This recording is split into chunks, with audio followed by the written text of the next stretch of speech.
Reopening stocks have been choppy lately.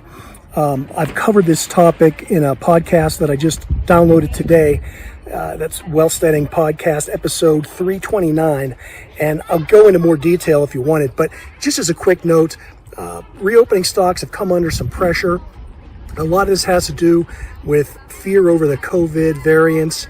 I'm not worried about that. Look, last month they were trying to con everybody into believing that there was hyperinflation. That's all gone away.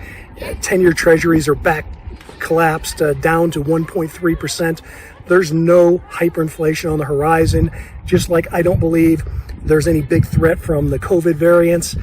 In fact, to the extent I'm worried about it, I'm outside by the pool soaking up vitamin D. So that's my prevention, which I think is probably better than a vaccine. That's a whole nother topic. I'll probably get this video banned from YouTube now. In any case, here's the bottom line. The small caps, the travel industry type stocks, the airlines, the reopening stocks, a lot of the materials and industrial stocks, these cyclical stocks that had performed so well since the end of the fourth quarter of last year. They really bounced and jumped after the November election. They soared into March of this year, and then that's where they capped out. The other major indexes, the S&P 500, the NASDAQ, they've all gone on to hit record highs, while these reopening stocks and things like the small cap Russell 2000 have not.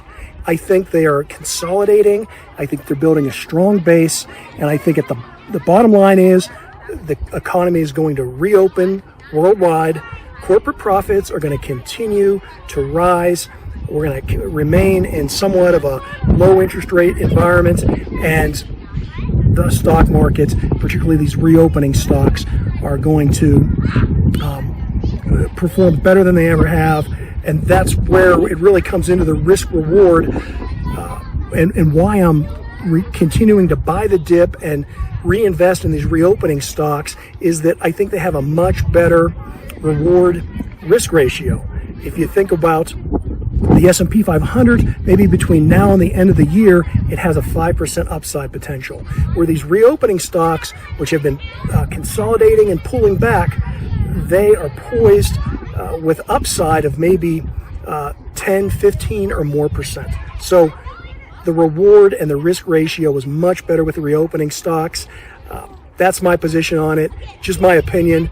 I hope you're enjoying the summer as much as I am. Until the next episode, as always, this is John Pugliano wishing you the very best returns.